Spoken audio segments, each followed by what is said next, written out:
before we begin, I just want to make this very clear. Actually, before we do this, hi, ShadowSileXZMTG here. Okay, now before we begin, this deck's a meme. This deck isn't meant to work. This deck is meant to be funny as hell, and it's a deck I might end up playing in the near future. And by playing, I mean I'm gonna proxy it up and have some fun with it, because I spent 30 minutes building this deck. Usually a deck takes me longer than 30 minutes. This deck took me 30 minutes. To put that into some perspective, my Narset control deck, which is a legendary deck, which I will not release that deck list anytime soon. Will not. Unless this video gets 100 likes. If this video gets 100 likes, my next video will be on my legendary Narset control list. But until then, I will not give that list away. Willingly, at least. But again, this deck's a meme, and it's not meant to work. This is Sultai Dark Depths, but it's in vintage. And I guarantee you that those words alone, I probably lost at least 75% of the people watching this video. If I didn't lose you, please leave a like on this video. I'm hoping I didn't lose you. If I lost people, I don't blame them. I kind of want to stop recording this video, to be honest. This deck is not meant to work, but in case you don't know what Dark Depths is, here's Dark Depths. I have the ugly, other version, not the, I believe they printed an Ultimate Masters. Let me check, actually, because if they did, I'm replacing it. Yeah, they did, Ultimate Masters. I actually like that art much better. So we're actually going to do that. We're just going to, boop, there we go. Alright, so for those of you who don't know what Dark Depths is, here's a much clearer image right here. Whenever this battlefield enters with 10 ice counters, you pay 3, remove an ice counter. If it has no more ice counters, you make a 20/20 Merit Liege token, avatar thingy, with indestructible and flying, and you kill your opponent the following turn, because they probably don't have a way to kill it. Because I dare someone in the comments that plays vintage or thinks they know the vintage meta and can name a deck that's not white weenie or blue-white that plays Path to Exile. Actually, I don't think Land Still or Stand Still, whatever you call it, I don't know if that plays Path. But I know there's a white weenie deck, which is basically Eldrazi taxes, with just like Thalia, Swords, Path, Eldrazi Displacer, all these weird funky cards, which is a deck I wanted to play. But moving on from that, basically, you put this down, you might be winning the game, unless they have some other win condition that basically says, hey, see that Merit Liege? Get rid of it. Without, giving you 20 life, which would be pretty insane. I guess Diabolic Edict. I believe that's the name of the card I'm thinking of, Diabolic Edict. 2 mana, sacrifice a creature. I believe, correct me in the comments if I'm wrong, but I'm pretty sure I'm thinking of Diabolic Edict. Anyways, basically you put this down, you make a 20/20 with either Thespian Stage, which pay 2, tap it, becomes a copy, except it gains the ability of Thespian Stage. Mirage Mirror, which is a card I keep forgetting exists, and the card's only been around for, it's been around since 2017, and I keep forgetting the damn card exists. And every time someone brings up Mirage Mirror, I'm like, what, Mirage Mirror? What's that? And I have to look it up. This card's actually really good. In case you don't know, it states, becomes a copy of target artifact, creature, enchantment, or land until end of turn. And you don't tap it. So if you have, like, I don't know, like a bunch of artifacts and Tolarian Academy in play, okay, make my 20/20 Mirage Mirror. Blow up your Mirage Mirror. Okay, I'll respond. Activate Mirage Mirror. I'll make a 20/20 with Mirage Mirror. You could pull that off pretty easily, as long as you have a bunch of artifacts in play and Tolarian Academy. Or if you just have, like, your power and your Mox Diamonds and all that stuff in play. It's easy to pull off. It's not hard. At least, I think. I've never actually played this deck, nor do I own this deck. If there's a card in here that costs more than $20, I probably don't own it. Just to let you know. With one exception. There's one exception, which I will point out. Maybe. Or will I? Moving on. Basically, I just took the Legacy Dark Depths shell and just put Power 9 and restricted cards that are banned in Legacy and restricted to Vintage into the game. So like I put Mox Diamond in the deck. I know it's not banned in Legacy or anything like that, but Mox Diamond is obviously part of the shell. Fastbond, a card that I want to cast. Like before I ever quit Magic ever again, like officially quit. Like I know I've said in the past in my channel, you know, I'm quitting Magic and then I come back because it's Magic the Gathering to me is like cocaine to a cocaine addict. I can quit all I want, but I'm gonna relapse eventually. I do not condone the uses of illegal drugs, by the way. That's just an example. God, I'm terrible. But Fastbond, a card I would love to cast before I quit. Basically, you can play a number of lands on your turn, but you get pinged for every land that isn't your first land. So you can turn one Fastbond, Dark Depths, Thespian Stage, Tolarian Academy, bunch of artifacts, make a 2020 turn 1. I mean, there's a lot you could do with a Fastbond in turn 1. Fastbond is mostly an early game card. Like if you cast it and it's like turn like 5 or 4 or 5, somewhere around there, like 4+, we'll just say. It's kind of a waste of mana at that point, I think, but I mean, unless you're behind on mana, which if you're behind on mana and you're playing Vintage, something is wrong. But yeah, Fastbond is just an insane card. Why it was printed, someone let me know down in the comments why it was printed, because I think it's just a silly card. 2 copies of life from the Loam, Ancestral Recall with Loam, enough said. All that Loam is mostly just to get back your combo pieces should your combo pieces get wastelanded or strip mined. Originally I was running 4 copies of Loam, but then I decided to put in an alternate win condition, which I think, I mean, I'm playing the Sultai colors, I think I can probably protect this combo easily. Voltaic Key and Time Vault.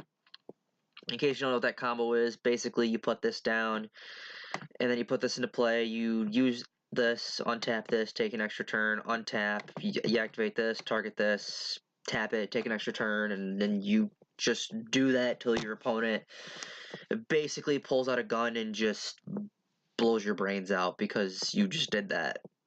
Welcome to Vintage, everybody. That's all Vintage is Voltaic Key, Time Vault. Not really, but that's what a good majority of Vintage is Voltaic Key and Time Vault. And then obviously Tinker helps you get all that stuff, but Tinker is also very good for getting your Mirage Mirror, your Trinisphere, which Trinisphere is basically extra protection for your combo. Mostly, so like if you turn 1 Trinisphere and your opponent doesn't counter it, they can't Mental Misstep you, although you can't Mental Misstep them because it's symmetrical. So they can't like Mental Misstep you. They can't Voltaic Key. Them casting their Moxes are harder. Casting like Tutors is going to be harder for them. Casting Time Walk is going to be a pain for them. But you got to remember, it's a symmetrical effect, so it's going to hurt you too. So Trinisphere isn't necessarily something you want to play turn 1, but maybe like turn 2 or turn 3. Trinisphere is probably a good card for you to cast. And Yawgmoth's Will, until end of turn, you can play great cards from in your graveyard. If a card will be put in your graveyard, exile it. Basically, Yawgmoth's Will is just a way to get back cards like these. Maybe you need to grab something else here. Maybe you want to play a Loam from your graveyard. Who knows? Maybe you want to play a Mirage Mirror and pass the turn and then threaten combo. Yawgmoth's Will is just an insane card. I think definitely a good addition to this deck. I will point out, I was intending on running Necropotence in the deck, but I felt Yawgmoth's Will was a bit better in this deck over Necropotence, so I took it out, and then I put it back in, but then I remember Mirage Mirror existed, so I took Necropotence out, and I've been trying to fit Necropotence in this deck, but overall I just don't think it belongs in the deck, despite the fact that you could probably, combined with Fastbond, combo off turn 1 or turn 2, maybe even turn 3 if you have to. But if you can figure out a way to put Necropotence in the deck, let me know in the comments. But personally, I think Necropotence is kind of weak in the deck, given that everything else is a bit better. I was considering putting it in the sideboard, though. because I don't think that Yawgmoth or Urborg Tomb of Yawgmoth necessarily needs to be in the sideboard, but there are some wacky decks I've seen from Vintage. I've seen them firsthand. I used to play one of them, as a matter of fact, that ran Blood Moon.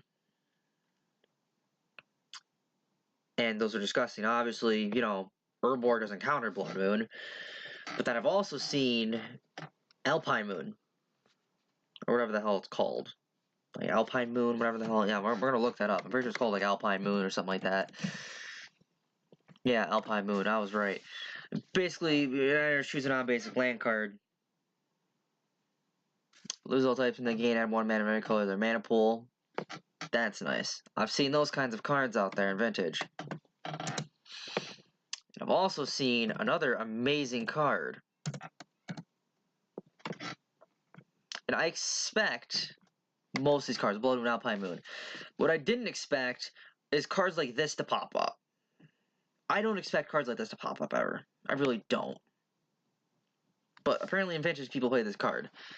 Blood Moon, Urborg is countered by it. Alpine Moon, Urborg kind of useless. But this is what Urborg's for. Urborg is for Dampening Sphere. Or Damping Sphere, whatever you want to call it. I call it Dampening Sphere. I don't know why. It's called Damping Sphere. I can't speak English. I'm sorry.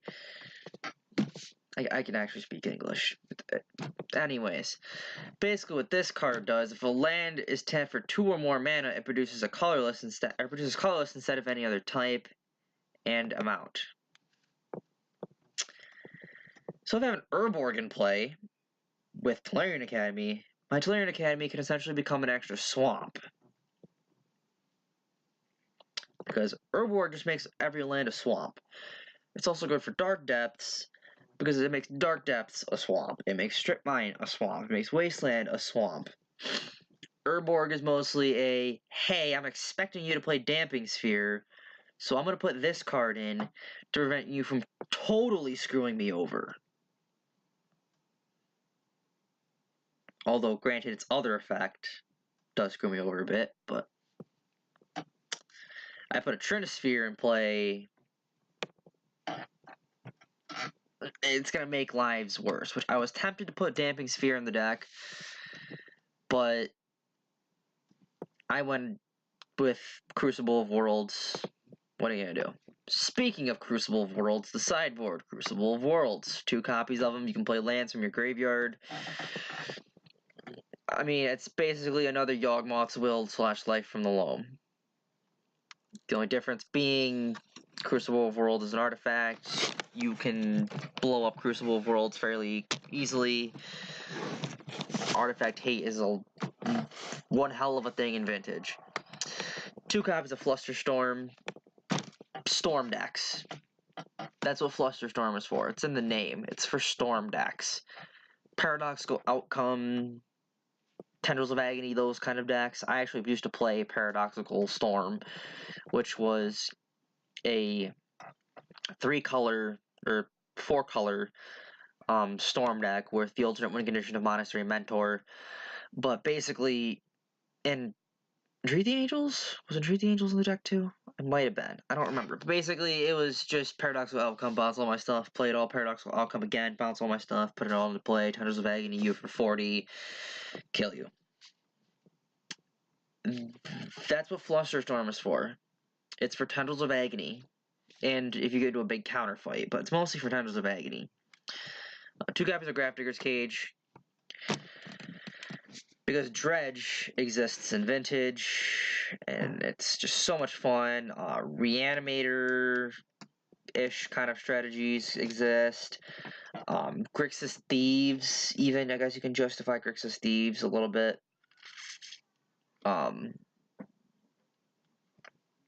Basically, that's what Grafdigger's Cage is for. 1 basic island, because this card's very, very, very, very popular in Vintage, and so is Strip Mine, which Strip Mine's just such a broken card. Mindbreak Trap, another anti-storm card. The only difference, Flusterstorm is more big counter battle / storm. Mindbreak Trap is strictly storm. I could probably take out Mindbreak Trap and put in Necropotence, but I feel like the Fluster Storms are good either way. So, I mean, I don't know. I'll let you all decide down in the comments what Mindbreak Trap's fate is with this deck. 2 copies of Nature's Claim. Naturalize is my other option. Nature's Claim is the stronger card because it costs less, and how you spend your mana and how much you spend matters in Vintage. And I know in Modern sometimes it doesn't matter, sometimes it does. In Vintage, it matters. You one slip, even if it's like on my end step or on your end step, Nature's Claim this. Okay, untap. That matters. Like every little thing matters in Vintage. Even how you look at your opponent matters in Vintage. How you breathe matters in Vintage. I'm exaggerating, but the sad part is I'm only exaggerating a little bit. 1 copy of Sylvan Library. Read what Sylvan Library does, and then tell me it doesn't belong in the deck. Thrawn the Last Troll. This is a meme card for a meme deck. Thrawn the Last Troll is a 4/4 for 4, can't be countered, can't be the target of spells or abilities your opponents control. So it's a 4/4 with hexproof that can't be countered. Tell me this isn't a very powerful card in Vintage. Someone in the comments prove me wrong that this card can't be good in Vintage. Because I think this card can be powerful in Vintage. It's a 4/4 hexproof that can't be countered. And you can regenerate it for 2 mana. If someone down in the comments can tell me that this card isn't good in Vintage, and prove to me that Thrawn the Last Troll isn't good in Vintage, Thrawn the Last Troll is almost essentially True Name Nemesis. The only difference is if your opponent is playing, Settle the Wreckage, and they just settle him, that's about it, you're done. Or like Damnation, or Damnation or Wrath of God. But Vintage is a format. It's an enigma. But most of the removal in Vintage is like spot removal. So big removal like Damnation, Wrath of God, all that stuff. That's a little uncommon in Vintage, at least from what I've seen. So Thrawn the Last Troll, I might be breaking the format here. Just want to announce that now. I might have broke Vintage. Hold your applause. 2 Tormod's Crypt, because, again, Dredge and Urborg Damping Sphere. Damping Sphere is huge. And it also acts as extra mana. I forgot to point that out. It's also just extra mana, because Alpine Moon putting in Urborg's pointless. Blood Moon, Urborg gets countered, but Damping Sphere, that shuts off my Tolarian Academy. Oh well, now it's a swamp. Now it's a legendary swamp. It's another Urborg, basically, is what I just turned it into. Oh crap, Legend Wolf, gotta get rid of it. But anyways, that's Sultai Depths, but it's Vintage. The deck's really bad, I know. I'm hoping that you made it to the end of the video without puking. I'm hoping you made it to the end of the video without crying. If you start crying laughing, that's fine. But if you cried how ugly, horrible this deck is, I understand completely. Again, this deck was built to be a meme. This deck was not built to work. It was built to, possibly, surprise one of my friends with it. But then I finally found a deck I want to play in Vintage. Assuming I get some of my friends into Vintage, which I might be getting them into No Ban List Modern way before I get them into Vintage, but if I get some of my friends into Vintage, this is for sure a deck that I'm not playing. But if I catch one of these friends playing this deck, I just want you to know I know how to hard counter this deck, and to hard counter it would be playing the deck I'm going to play. Standstill. We're going to go with that. We're going to go with I'm playing Standstill. If you would like to know what vintage deck I plan on playing, actually, let me know in the comments, and I may or may not tell you. I may or may not. Anyways, let's try to get this video to 100 likes, and I'll reveal my Narset deck. If this video gets, I don't know, if the video gets 5 likes, we'll say, I'll let you know what my vintage deck is going to be. I will tell the whole truth, nothing but the truth, so help me God. If this video gets 5 likes, I will put my vintage list in the comments. Well, okay, not my list, but I'll tell you the deck I'm going to play. Because I know there's one friend that I know in real life who might get into vintage with me, and if he finds out my deck, he's going to be like, okay, Google hard counters to blue-white standstill. That's not what I'm playing, but maybe it is. Who knows? Anyways, I'm Sultai Dark Depths, MTG. You've been one hell of a viewer. You can probably survive all of the circles of hell if you are somehow a subscriber, which if you would like to be known as someone that can survive the circles of hell, please subscribe. I'll see you on the next video.